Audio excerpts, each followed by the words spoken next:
Hey guys, welcome to our channel where history meets faith. Tonight's episode is gonna send some serious chills down your spine. We're talking about the rise of the Medes and Persians, a tale that's whispered in the pages of the Bible and roared across ancient battlefields. Enter Cyrus the Great, founder of the mighty Achaemenid Empire. He's throwing a massive bash in the ancient city of Babylon. But there's a buzzkill on the scene, the prophet Daniel. There are clues pointing to a bigger picture, a glimpse of God's grand plan.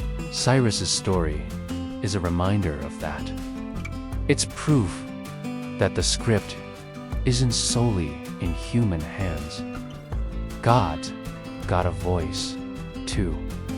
And if you haven't already, subscribe and join our community of history buffs and faith seekers. Your comments keep us going.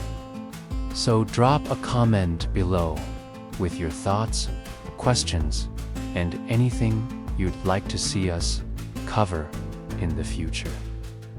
Until next time, stay curious, keep asking questions, and remember, history isn't just dates and battles. It's a divine story waiting to be uncovered. Thanks for joining me on this journey through time. It's been an absolute thrill to explore these ancient tales with you. If you're hungry for more historical adventures, make sure to subscribe. And hey, why not leave us a comment with your thoughts on tonight's episode? We'd love to hear what keeps you up at night. In the world of history, there are countless stories waiting to be unearthed, and we're just getting started. So join us back here each week for a new adventure.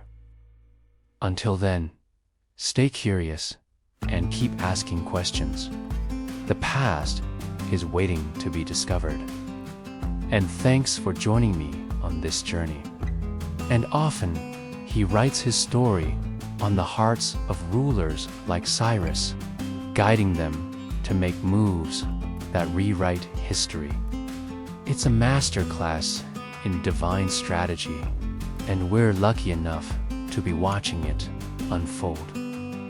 And here's where the Bible steps in with a theory that might sound crazy, but if you dig deeper, it fits. See, the Bible says that Cyrus, the Persian champ, was a sort of chosen vessel for God's purposes. What does that mean? Well, think of a game of celestial chess. Each player has their pieces, and God's moving his pieces on the board, making moves that fit his grand strategy. Cyrus, in this scenario, is God's pawn, playing a part in events without knowing the full game plan. But here's the twist. Even though he's a pawn, Cyrus doesn't have to be a puppet. He gets to make decisions, but they align with God's ultimate goals, like a grand cosmic high five. This idea isn't unique to Cyrus. It pops up with other leaders throughout history. God uses them, not by zapping them with divine messages, but by nudging them towards paths that serve his purposes. For example, Cyrus lets the Jews return to Jerusalem and rebuild their temple. On the surface, it seems like a nice gesture, a tolerant ruler giving religious freedom. But if you squint, it looks like a piece of a larger divine strategy. Fast forward to Jesus' words in Matthew 12:28.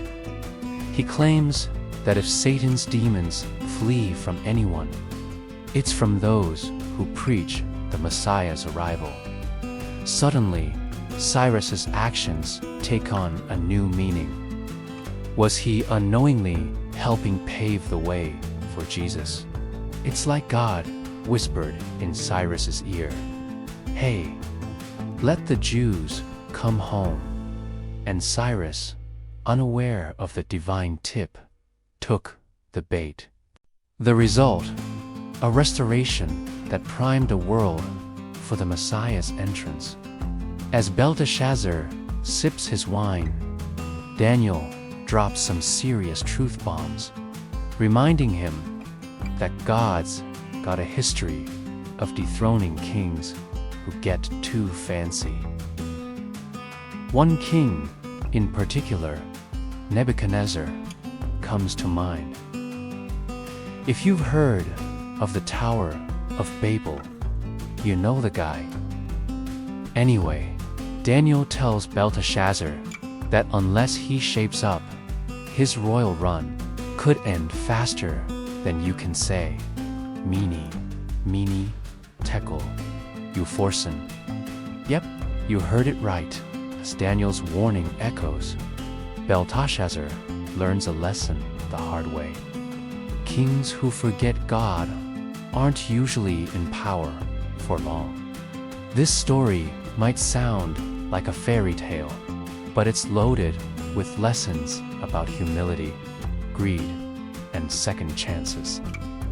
In fact, it's a reminder that no matter how high you climb, treating others like dirt can bring you crashing down fast. He's not your typical ruler. He's a conqueror with a conscience, known for being surprisingly chill about letting people keep their religion and stuff after he conquers them. As his empire stretches from Egypt to Turkey, his capital, Persepolis, becomes the place to be, attracting traders and thinkers from across the known world. But here's the catch. As Cyrus expands, he's got to deal with the pesky Lydians, a power center in Western Asia Minor, now modern-day Turkey. Talk about adding insult to injury. The Lydians had earlier tried to boss around the Medes, and when the Medes fought back, guess who swoops in to join the fray? Cyrus. This is more than just a battle. It's a chance for Cyrus to stick it to those who looked down on his people. When the dust settles, the Lydians pack their bags and head for greener pastures. It's a diplomatic defeat, not a bloodbath. Cyrus lets them keep their stuff and even offers them a sweet deal to stay in the empire. Now, here's where history gets really interesting.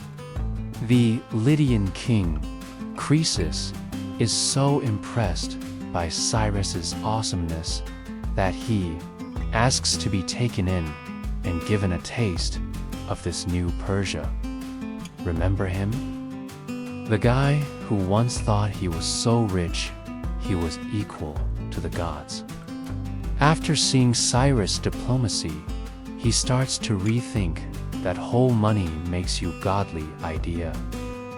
Imagine sitting at the feet of someone you thought was beneath you and realizing they've got a wisdom you lack. That's what happens to Croesus. Cyrus shows him that true greatness isn't about bling, it's about character. These guys weren't just warriors, they were architects of empires that spanned continents. But here's the twist. Their story is more than sand and swords.